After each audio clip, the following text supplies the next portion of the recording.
Look, this the Black Holocaust. I knew it was prophecy. 1,000 times worse than the Jewish atrocities. Uneven playing field, there'll never be a fair score. Cause in 1619, that's when they declared war. We the 12 tribes, the ones that the promise reaches. Yatazak. You're reading, man. You said what against? I'm sorry, with the mask I can barely hear you. You can take it off, it's alright. The system is corrupt. Man, who corrupted the system? How is it corrupt? By the government. And who runs the government? Who's they? They run the government, runs Deuteronomy 28. This is really important to me. No. Because this is very important. What I've noticed a lot with our people, when we talk about the government, when we talk about who's against our people and everything, we always use terms like they and those people and them, but we're always scared to address who those people are, right? Sister, you believe in God? You believe in the Bible?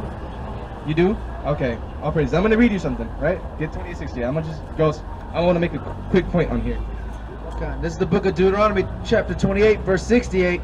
And the Lord shall bring thee into Egypt again with ships. Okay, so this is a curse, right? Just get verse 1, Salakia. You get Revelation 11 and 8. Salakia, I totally jumped that. Verse 1? Yeah. So this Deuteronomy 28 is a verse in the chapter that speaks about the blessings and the curses to Israel, right? If you do this, I'm going to do this for you, and if you don't do what I tell you, this is what's going to happen to you, right? But I want to get a key point. Verse 1. Okay. This is Deuteronomy, chapter 28, verse 1.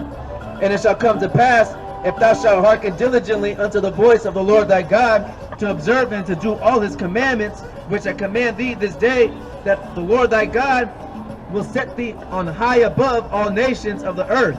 A lot of things happen right there, right? We're going to get blessings from God, and he's going to put us on high above everybody. Which means, obviously, if you're above somebody, God sees you as better than them, right? Right. If God has somebody chosen a lineage, like, for example, he didn't choose a Chinaman and, I don't know, the Arabs and all these other nations. He chose Israel, right? So it says, if Israel does these commandments, I'm going to put Israel above everybody else, right?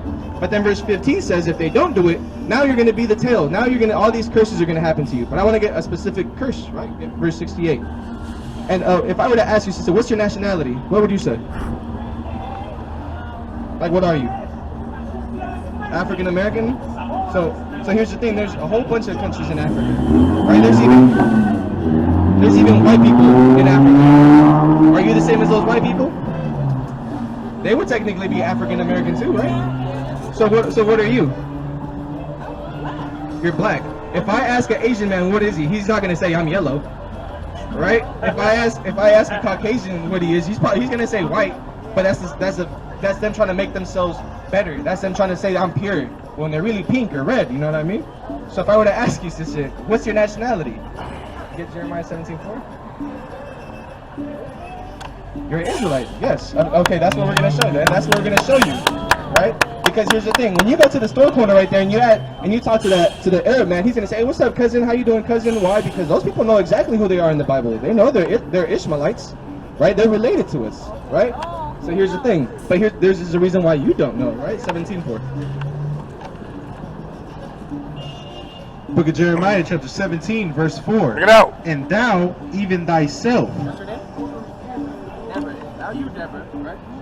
shalt discontinue from thine heritage that I have given thee, and I will cause thee to serve thine enemies in the land which thou knowest not, for ye have kindled a fire in mine anger. And these two verses are going to go together. Right there it says you're going to lose your heritage, you're going to forget who you are, Deborah, right? I ask you who you are, you say I'm black, I'm African American, I'm all this. You're everything but the child of God. You're everything but an Israelite, right? So here's the thing. This is the main point I wanted to get on here, right? Because how did you get to America? How did so-called black people get to America? How did African Americans get here? We came here on ships, right? Through what? Who brought them over here? White people brought them over here. And what were you brought over here for? To work. Right. Okay, let's do this. This is Deuteronomy chapter 28, verse 68. And the Lord shall bring thee into Egypt again with ships. in that word Egypt, Mitzrayim, it goes back to meaning bondage, right? And the Bible explains it so. This is the book of Exodus chapter 20, verse 2. I am the Lord thy God, which have brought thee out of the land of Egypt, out of the house of bondage. Egypt and bondage is synonymous, right? So here's the thing. Keep going. And the Lord shall bring thee into Egypt again with ships. Bondage again with ships now. Go ahead. By the way whereof I spake unto thee, thou shalt see it no more again. Because if you remember the story, God told the Israelites, these Egyptians that you saw today, you're not going to see them no more. So it's either two things. Either God lied and you're going to see these same Egyptians again, or this is a different Egypt now. A different bondage now, right? Go ahead. Book of Revelation, chapter 11, verse 8. And their dead bodies shall lie in the streets of the great city, which is spiritually called Sodom and Egypt, where our Lord was crucified. Where also our Lord was crucified, right? Why? Because we're that body, right? So, but here's the thing: is it says that this place is spiritually called Sodom and Egypt. San Francisco, Atlanta, all these different cities you can go to, that's straight Sodom right here. I could stand here for 5 minutes and I'm gonna see two homosexuals walk right by here. This is if you want to be gay, you're gonna come to San Francisco because this is where you're gonna be accepted by everybody. This is where you're gonna go to Atlanta. You're gonna be accepted by everybody, right? And it's spiritually Egypt. Why? Because we're still in bondage here. Get Baruch 3 and 8, right? But keep on this. Thou shalt see it no more again, and there ye. And there, when you get to that Egypt, And there ye shall be sold unto your enemies, for bondmen and bondwomen. so you're gonna be sold there for bondmen and bondwomen. What happened to your people when you got here? What happened to our people when we got here? We were slaves. Exactly. We were bondmen and bondwomen. It says we were sold unto our enemies, though. So now Israel has enemies all of a sudden. I thought everybody was supposed to love everybody. I thought we were all cool in the Bible. God says we have enemies here now. Who were the enemies that we were sold onto? The whites. You see, and this is the thing. You see how you're nervous with that? When I asked you, first thing you said the system is corrupted. I said, who runs the system? You said, they do. You know what I mean? We're scared to address what the problem is. You know what I mean? How do you defeat cancer, man? By taking it all out of there. That's you don't right. sit there and say, you know what? Maybe it's this thing. No, you know what the problem is, and the thing is that our people have this love for white people, but we don't have that same love for ourselves. Right. The same love that we give them, we don't give each other. You know what I mean? If we see a white person walking by, you're gonna smile, you're gonna say, you know, give them a little nod. But you see us, and you're not even trying to look our way. You know what I mean? If I see it, like back in the world, man, I see another brother, I'm seeing, all right, what color is this man wearing? You know what I mean? Where's he from? You know what I mean? What tattoos can I see that he's at? Am I safe around here? But when I'm supposed to see a brother, that's my brother. You know what I mean? I'm not supposed to hate that man. Get verse 54, and that's a curse. This is Deuteronomy chapter 28, verse 54. So that the man that is tender among you and very delicate, That's how we were, tender and delicate towards each other. his eye shall be evil toward his brother, and toward the wife of his bosom. And not only towards your brother, now to your wife as well, right? That's domestic violence in your house now, right? And towards the remnant of his children which he shall leave. Now that's single parent homes now. Those are all curses. Every curse that you see the so-called Latino, so-called black people going through, so-called indigenous, the natives of this land going through, those are all curses in Deuteronomy 28. And if it's us, right? Let me see. Get this verse right here. Get verse 44. Because now we have a dilemma now, right? Get Revelation 2 and 9, right? Because here's the thing. There's people that call themselves Jews. If I were to sit there and say, you know who the Jews are? You're going to say, who are the Jews? We are, right? But here's the thing. A lot of people think that those white people in Israel today are the Jews. Right. Right? So here's the thing. Get that? Is that what I wanted? Yes, go ahead. Book of Revelation, chapter 2, verse 9. I know thy works and tribulation and poverty. The real Israelites are suffering right now. They're in tribulation. They're in poverty, right? But thou art rich. So how can you be rich and poor at the same time? You can be poor here and rich with God. Perfect. You see, there you go, Deborah. Go ahead. Spirit, man. I know thy works and tribulation and poverty, but thou art rich.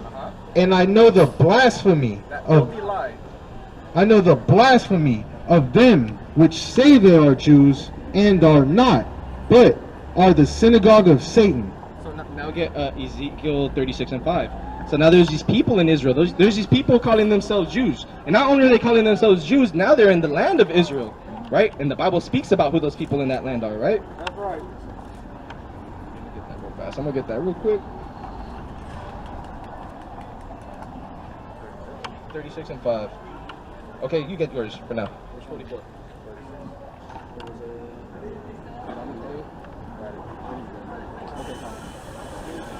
This is Deuteronomy chapter 28, verse 44. He shall lend to thee. This is a curse now. He shall lend to thee, and thou shalt not lend to him. He shall be the head, and thou shalt be the tail. So now it says these other people are going to be able to lend you money, and you can't lend them money. But the so-called Jewish people today, they're owners of all the international banks. They're owners of Bank of America, Wells Fargo, Chase, all these banks. You know what I mean? So how is it that the Israelites are supposed to be cursed and not being able to let nobody borrow money, but yet those people that call themselves the Jews own all the banks, own everything that's gonna being able to let you get money. If you want a loan, you're gonna go to the bank, you're gonna go to the white man, you're gonna go to all these other people, but we don't have our own things, right? And there was a time that we did, right? We had our own banks, we had our own airports, we had all this thing, and guess what they did?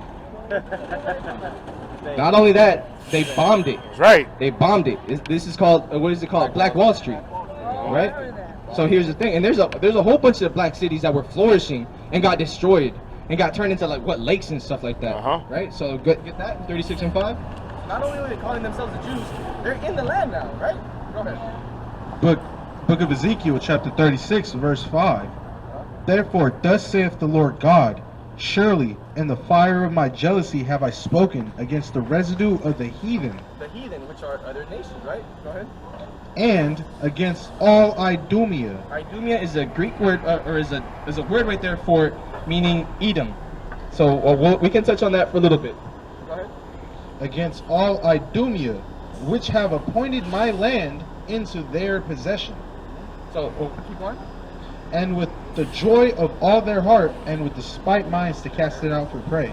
With the spiteful minds to cast it out for prey. So now that we have these other people living in our land now, and it says the heathen are there. So it's these people calling themselves us, living in our land, doing everything that we're supposed to be doing, and that's why they're flourishing. That's why they're up there being those people now. They're keeping the laws. You know what I mean? For the most part, they're keeping most of them. That's why they're in that position now. You know what I mean? The war's going on now, so that's war, like Ukraine and Russia. What about that? Ukraine and Russia, what about it? I'm sorry? Are we involved in it? Are we not involved? Listen, so this is the thing, man. When the Bible talks about when the Bible talks about Russia there, it lists it as a specific land. Actually, I mean, you can get that. Get through Ezekiel 38. Right? So that's prophesied. That's going to happen. Right? That land, which is now Russia, is going to attack America. Right? Yeah, Ezekiel 38. Yeah. Book of Ezekiel, chapter 38, verse 1. And the word of the Lord came unto me, saying, Son of man, set thy face against Gog and the land of Magog. And the land of Magog, which is now Russia, right? Go ahead. The chief prince of Meshech. Meshech, that's an old word right there for Moscow. When you look at that, Moscow, right? Go ahead. And Tabal, and prophesy against him. This is the chief prince right there. That's God. That's that person, right? So that, I mean, we would hope that that's Vladimir Putin, right? But who knows who's going to come after him? Who knows how that's going to go? We just know everything's getting escalated real bad. But it's going to come a time where that land is going to start war with, what is it called? Mystery Babylon, right? With this land of Babylon, which is America. Exactly. So here's the thing. Then it turns into go to 1 Peter. I think that's 1 Peter 2:16.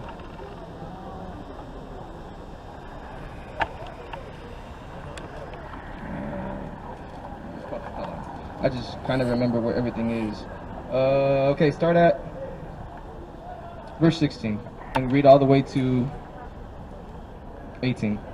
Alright, this is 1 Peter chapter 4, verse 16.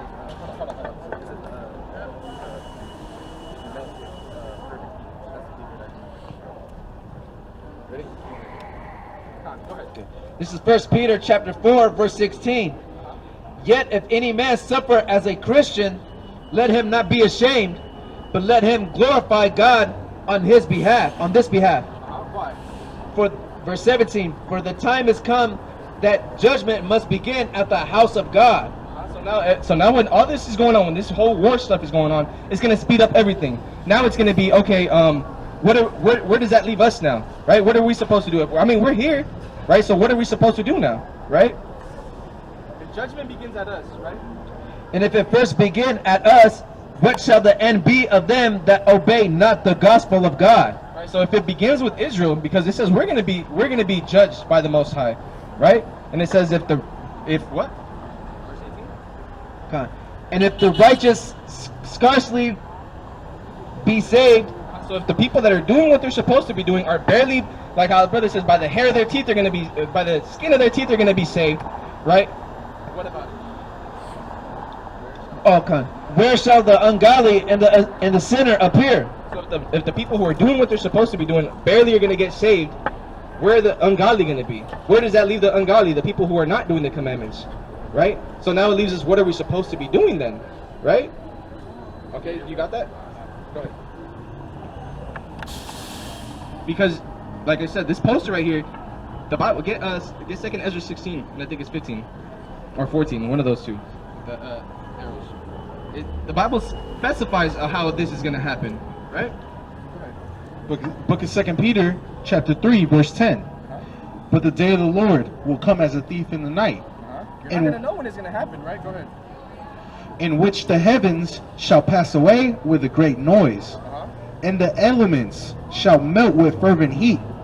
The earth also, the works that are therein, shall be burnt up. So it says the elements are going to melt now. That's some crazy fire, right? That's nuclear fire, right? Go ahead. Seeing then that all these things shall be dissolved. All these things are going to be dissolved now, right? What does that sound like, right? Go ahead. What manner of persons ought ye to be in all holy conversation and godliness? Right, keep going. Looking for and hasting unto the coming of the day of God, wherein the heavens being on fire shall be dissolved, and the elements shall melt with fervent heat. Nevertheless, we, according to his promise, the promise to the Israelites, right? Look for new heavens and a new earth, wherein dwelleth righteousness. Right, 2nd Ezra 6 and 9. And this is important, right? It says all this is going to end, right? But then it says we look for a new heaven. We look for a new kingdom. We're looking for a new rulership now, right? And I'm going to show you what that new rulership is, right? You got that? This is 2nd Ezra chapter 16, verse 15. The fire is... Verse 13. For strong is his right hand that bendeth the bow. His arrows that he shooteth are sharp. So now this is the thing. You also got to remember that this is a time where all of these things, talking about nuclear missiles, all that stuff, that wasn't back then. They didn't have none of that stuff. So they're going to speak things on how they visioned it, right? At the time, right? For strong is his right hand that bendeth the bow. His arrows that he shooteth are sharp, and shall not miss when they begin to be shot into the ends of the world. Right, when they begin, so when you shoot an arrow, you're going to hit maybe this block to the next block or something, right? If you're a great shooter. But now it's saying these arrows are going to be shot into the ends of the earth. Into the ends of the world, right? It says, into the ends of the world. Right, so here's the thing. Like, what is that talking about, though? Right? So, get the... read all the way to 15. Verse 14. Behold, the plagues are sent, and shall not return again until they come up the earth. The fire is kindled and shall not be put out till it consume the foundation of the earth. Till it consumes the foundation of the earth. So pretty much America, what you know as America now, is, if you read the Bible, it's going to be called the lake of fire. It's going to be nothing but fire over here, right? Get Jeremiah 51 and 2. It's gonna burn up the earth, right? So go ahead. Get the 2nd Ezra one you had. Yep. Book of 2nd Ezra, chapter 6, verse 9. For Esau is the end of the world. Start the verse before that. Like it. Verse 8. And he said unto me, from Abraham unto Isaac, when Jacob and Esau were born of him. You know who Esau is in the Bible? That's Jacob's twin brother, right? Esau. Jacob and Esau. He got turned. His name later got turned to Edom, and Jacob got turned to Israel, right? So. Verse 9. For Esau is the end of the world, and Jacob is the beginning of it that followeth. This is the thing. You actually get that, man. Let's just touch that real fast. Genesis 25, when they're born. Where I'm going to show you where the devil of the Bible is born. Because here's the thing. Our people have this misconception that the devil is a man with horns and a tail, that when you die you're going to go get poked at. The Bible speaks about him being a man. This is the person that's always against you, the person who's your adversary, who's the deceiver, who deceives the whole earth, right? That shows us this image of who's supposed to be Jesus, but this is really a homosexual that lived actually on the earth that got painted to be like Jesus, right? So let's just touch on that real fast. Get verse 2. Okay. This is the book of Jeremiah, chapter 51, verse 2. No, actually 3. Jeremiah 51, 2-4. And will send unto Babylon Right? fanners, that shall fan her, and shall empty her land. For in the day of trouble they shall be against her round about. All these other nations are going to be round about her. Now every other nation is going to be against America now, right? Against him that bendeth, let the archer bend his bow. And against him that lifteth himself up in his brigandine, and spare ye not her young men. Destroy ye utterly all her hosts. So now it's the same thing here. Now it's saying the person who bends the bow, it's pretty much saying, man, shoot those arrows. In second Ezra it says, when those arrows begin to be shot from the end of the earth to this place now, right? So this is all pretty much pointing to a nuclear war. It's not going to be no war that you're going to see people parachuting down to America, right? It's going to be a nuclear war. Exactly. Even Putin said, I'm going to bring things that you're not ready for. Things that the Bible even speaks about, right? He even quoted a verse where it says that your eyes are going to melt out of your face. Why? Because that's what this man is coming with. That's what the Bible speaks about, right? Elements melting. What makes you think your eyes won't melt if the elements are melting in America, right? So here, and that verse that I brought out where it says Esau is the end of the world, Esau in the Bible, that's the so-called white man, right? And I can prove that to you, right? Go ahead. Book of Genesis, chapter 25, verse 22. And the children struggled together within her. And she said, if it be so, why am I thus? So she's pregnant of these two babies, and she's over here feeling some craziness going on in her stomach, right? And she went to inquire of the Lord. And the Lord said unto her, 2 nations are in thy womb. 2 nations, 2 different people, right? 2 manner of people shall be separated from thy bowels. Right, bowels. Right? Bowels, Salak. And the one people shall be stronger than the other people. And the elder shall serve the younger. And that's a real key point. The elders, the one who's born first, is going to serve the younger baby now, right? Go ahead. And when her days to be delivered were fulfilled, behold, there were 2 twins in her womb. And the first came out red. The first is going to serve the younger, right? The first came out what? And the first came out red, all over, like an hairy garment. So the hairy garment is speaking about there. I think that's Exodus 24. If you can pull that precept, Baba Kasha, you could just keyword it. The ram skin. 24. Yeah, grab that. If you go to the chapter, like I said, I just remember where it's at if I look at it.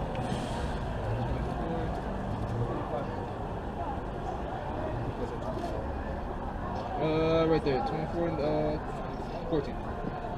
26. This is the book of Exodus 26 and 14. And thou shalt make a covering for the tent of ram skins dyed red, and a covering above of badger's skins. So this is the first time we see that hairy garment that it's talking about. And when you look at that, what Israel had done before, they would take a blood of a worm, which is literally blood red, and they would dye their clothes like that. They would use different animals, different things around them to dye their clothes that color. So this baby that was born is literally blood red, right? And it doesn't take, like how they say, rocket scientists to figure this out. When you're lighter skinned and you're born, you come out looking red, right? So read that verse again. And the first came out red, all over like a hairy garment. And they called his name Esau. Right, go ahead. And after that came his brother out, and his hand took hold on Esau's heel, and his name was Jacob. His name was called Jacob because it goes back to meaning a supplanter or heel catcher. right? So it's a person who's grabbing the heel. But notice that it didn't say what Jacob looked like, but it said what Esau looked like. Why? If you sit there and have 5 babies, right, and you say, man, this baby came out looking all kinds of crazy. He came out looking purple. I don't know. He came out looking this color. But you don't say what the other babies came out looking like. What significance is that? Because the other babies came out looking normal. They look regular babies, melanated people, right?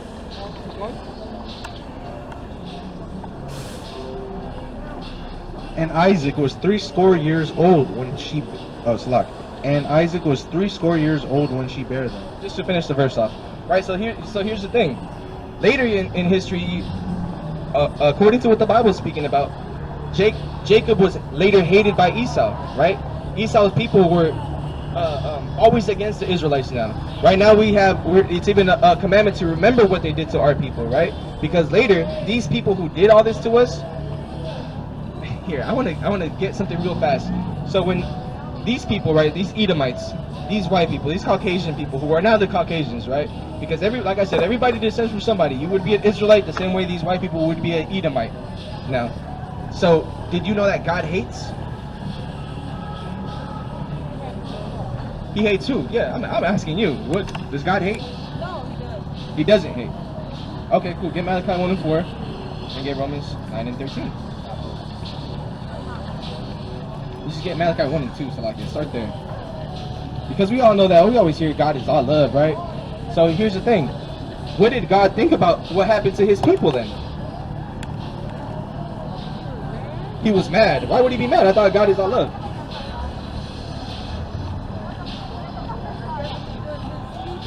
Exactly. So, according to you, Deborah, what would you think would be justice, right?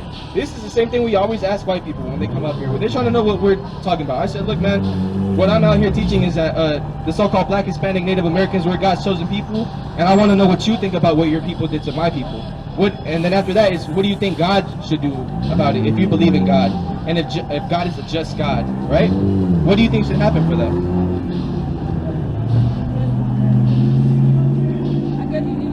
What happened to them and us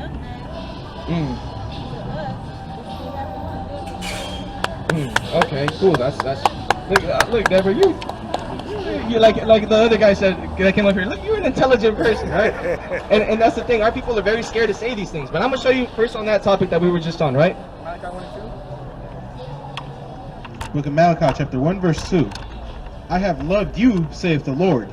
Yet ye say, wherein hast thou loved us? The Israelites say, man, read that again, Salakia. It says, I have loved you. So God is saying he loved the Israelites, right? But the Israelites say, where have you ever loved us, right? Because like how it says, our people are very stiff-necked and hard-headed people, right? He said, wherein hast thou loved us? Was not Esau Jacob's brother, saith the Lord? Yet I loved Jacob, and I hated Esau. Was not Esau Jacob's brother, saith the Lord? Yet I loved Jacob, and I hated Esau, and laid his mountains.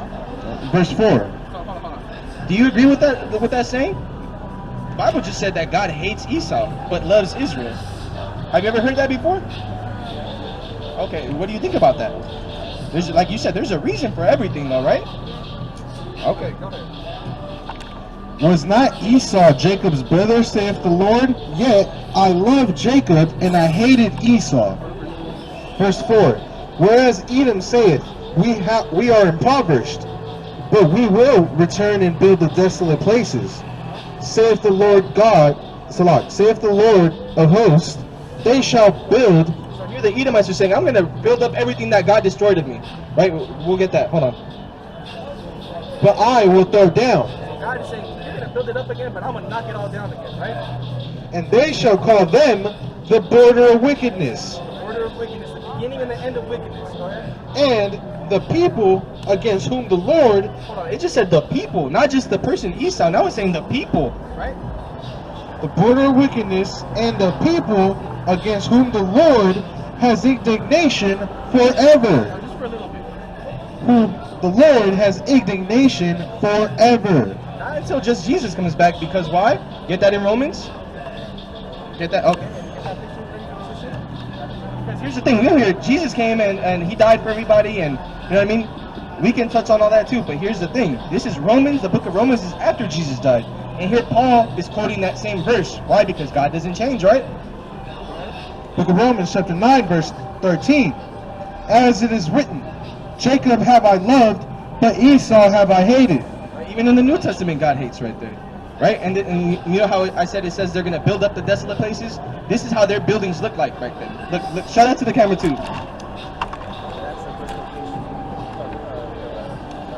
It looks like the rest of So it, back right? then, that's how they were building their buildings back then. And this is the buildings that we have now here in the United States. Yeah. Those same people, those same wicked people, how it said the border of wickedness, the beginning of wickedness. Show me somewhere in history anybody being more wicked than the white man. Anybody going to a whole other country and bringing people over here by force and keeping them as, chattel slavery over here, not paying them anything. I remember seeing a documentary where the woman was talking about they were getting paid pennies a week to pick cotton. Right? And most people don't know cotton got thorns on it, man. That's not nothing easy. Right? So here's the thing, that's wicked as hell, man, right? Okay, yeah. This is the book of Genesis, chapter 36, verse 8. Thus dwelt Esau in Mount Seir. Esau is Edom. That's the same thing that they just showed you right there. Mount Seir is Edom, right? So there's a reason why all these things are being built here, because this is spiritual. They're trying to make this place spiritually theirs, right? The Most High says he's going to throw this all down. And how is he going to do it again? Like I showed you in those other verses, by nuclear fire. Right? So and that's the important thing, right? Knowing who you are in the Bible, because there's certain things that are going to befall different people, right? The Edomite, get Obadiah 1:18, right? So it says that the Israelites are going to, Esau's the end of the world, and Jacob is the beginning of it that followeth, right? So that's why we're looking for new heavens, a new rulership, when we're in charge now, when we're those ones, right? Get Revelation, I think that's 22, 1:18. This is the book of Obadiah, chapter 1, verse 18. And the house of Jacob shall be a fire, and the house of Joseph a flame. So the Israelites are going to be a fire, right? We're going to be that weapon, right? And the house of Esau for stubble. What's stubble, sister? It's something that's it's gonna get burned up, right? And they shall kindle in them and devour them. And there shall not be any remaining of the house of Esau, for the Lord hath spoken it. Right. And we still see these white people here today. King Herod was an Edomite. He was still around in the time of Jesus. Anytime after Jesus died, I don't remember ever reading anywhere in history that Edomites got destroyed, right? And man, there's so many verses I would love to read to you, but there's things a lot more important, right? Read verse 22. Book of Revelation chapter 22 verse 1. And he showed me a pure river of water of life, clear as crystal, proceeding out of the land, proceeding out of the throne of God and of the Lamb. And in the kingdom connotation now, right? And in the midst of the street of it, and on either side of the river was there the tree of life, which bare 12 manner of fruits. 12 manner of fruits, those Israelites, right? And yielded her fruit every month. And the leaves of the tree were for the healing of the nations. Right? Because we're going to do good, right? It's always in us to do good to everybody, right? We're always the people getting the shorter end of the stick because everybody always wants to use us. So when we're the new rulership, those new heavens, that new kingdom that's going to be established, that's when there's peace on earth. Why? Because we're going to be teaching everybody the way it's supposed to be doing. The white man sits here and he'll teach you that everything that the Bible says is wrong is right. You're going to come over here and you can do whatever you want in America. But me sitting here teaching you the Bible, you know that we're labeled as terrorists? When I'm sitting here, I'm not lying to you. We're labeled as terrorists when we're out here reading the Bible to our people, uplifting our people now, right? So here, everything that I'm reading to you is great, right? We're supposed to know these things. But there's things that now befall you, that it puts you in a predicament now. Now you have to act and do something, right? Get Deuteronomy, 10 and 12, and get Ecclesiastes 12 and 13. So I want to leave you off with a good note, right? Because I read to you a whole bunch of crazy stuff that you're like, man, this is kind of harsh. But it comes with a better end, because how Revelation said, I know you're worse in tribulation and poverty, but you're rich. Why are you rich? Because there's these things that are going to come to you, right? And Lord willing, we're those people that get to see this thing come into effect, and we don't have to die to see this, because it says the kingdom of earth, the kingdom of heaven is going to be here on earth, right? This is the book of Deuteronomy, chapter 10, verse 12. And now Israel, Now Deborah, right? what doth the Lord thy God require of thee? So now you owe God something, right? You are in debt with God now, right? But to fear the Lord thy God, to walk in all his ways, and to love him, and to serve the Lord thy God with all thy heart and with all thy soul. Verse 13, to keep the commandments of the Lord and his statutes, which I command thee this day for thy good. For your good, it's going to go better for you. How that verse in Peter was talking about if the righteous are barely going to be making it, where's it going to leave the sinner now, right? So now you want to be walking in those steps that you're supposed to be doing, so that we, Lord willing, get to see that new heaven, right? So what does that mean? We're going to keep these commandments of God, right? Are you familiar with commandments of God? You're pretty knowledgeable in the Bible. I would assume that you know the commandments of God, right? Can you name me a few commandments that we're supposed to be doing?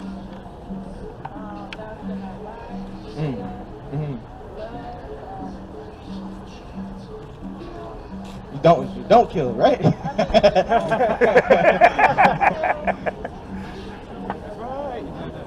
Hey. Okay, so cool. So those are the 10 commandments, right? If I told you there's 613 commandments in the Bible, what would you think about that? For example, like where in the 10 commandments does it say don't be a homosexual, but the Bible later condemns being homosexuals? Where does it say I can't rape nobody, but we know we're not supposed to rape nobody, right? So, eating pork in the Bible, right? Do you eat pork, Deborah? My daughter does. Oh, exactly. And here's the thing: get 1 John 5 and 2. It's not good for you, right? And like I said, and these are the commandments that were given to us thousands of years ago, right? And even just barely today, they're saying, you know what? We found something that says that pork is bad for you. It's going to give you tapeworms and give you all this stuff. God knew that because He made everything, and He gave His people. And like I said, when you first came in, man, bring that princess over here because you're a princess on this earth. You're God's chosen people. That's right. So as a princess, what? You're supposed to act like a princess, eat like a princess. You're not going to sit there and eat the most vile thing on the earth, eating a pig. That's right. Exactly. Right? Get that again? Book of 1 John chapter 5 verse 2. By this we know that we love God. That's a lot. By this we know that we love the children of God. And your daughter, what was your husband? Was he a so-called black man as well? Okay, so she would most likely be a Judite, along with you, along with your husband, right? Of the Israelite of the tribe of Judah, right? So here's the thing: the same tribe that Jesus Christ came out of, right? So read that again. She would be a child of God. Go ahead. By this we know that we love the children of God, when we love God and keep His commandments. Verse 3.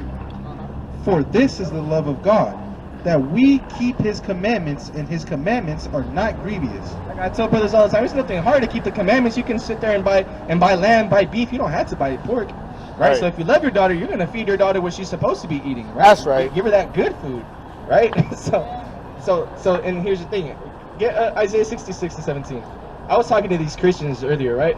And I was asking them, all right, so they were like, cut it short, right? They were pretty much telling me that I don't have to keep the law anymore, that I don't have to do anything that God told the Israelites to keep, right? And I said, okay, so I can eat pork now. And he says, of course. And I said, what about this verse, right? And he said he already knew this verse. This is the book of Isaiah, chapter 66, verse 17. Oh, verse 16. For by fire and by his sword, Here goes this fire again, right? Go ahead. and by his sword will the Lord plead with all flesh, and the slain of the Lord shall be many. Verse 17. They that sanctify themselves and purify themselves in the gardens, behind one tree in the midst, eating swine's flesh, and the abomination and the mouse shall be consumed together, saith the Lord. So now this is the prophet Isaiah giving this prophecy. This is going to happen in the last days. So I told that man, I said, what about this prophecy? He said, look, I can tell you with the surety of all my heart that that's not going to happen. I said, hold on. So Isaiah right there gave a false prophecy. He said, look, I'm saying that prophecy is not going to happen. I said, you don't find that scary that a prophet of the Bible, of the Most High God, the prophet that has, if not one of the longest chapters in the Bible, is a liar now? I'm like, so what are we going to do? Am I going to sit there and listen to this man who's telling me this? Or am I going to sit there and listen to the man that was inspired by God telling me that God is going to kill people who eat pork? So like, and I said it's a great thing that you don't eat it, because there's nothing hard, right, to stop eating that stuff. But some of our people find that crazy hard, like it's the hardest thing to do. But it just said that keeping the laws are not grievous. It shouldn't be nothing hard, right?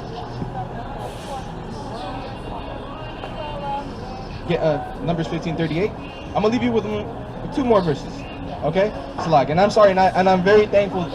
Get Luke 10.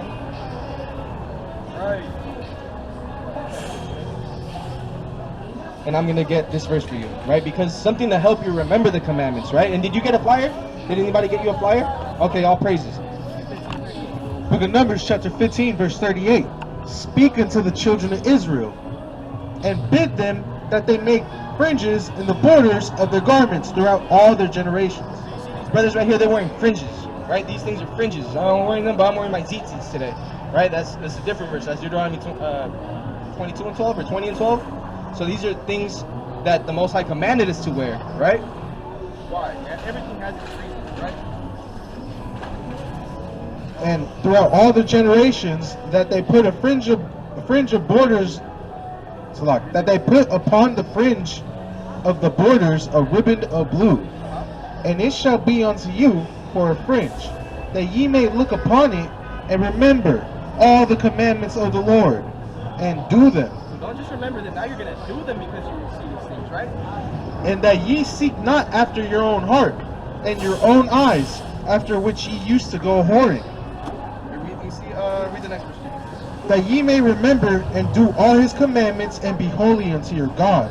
Now, so hopefully, if you can stick around a bit, and I can give you a link or something, or if you want to come back next week, and that we can hook you up with some fringes, hook you up with some ZZs, so now you're actually keeping the law, right? Because there's not just man, I want to get so many verses. Get James 1 and 22.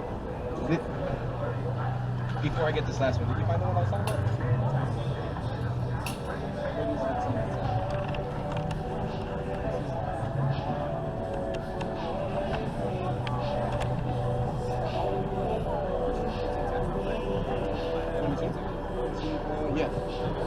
James 1 and 22.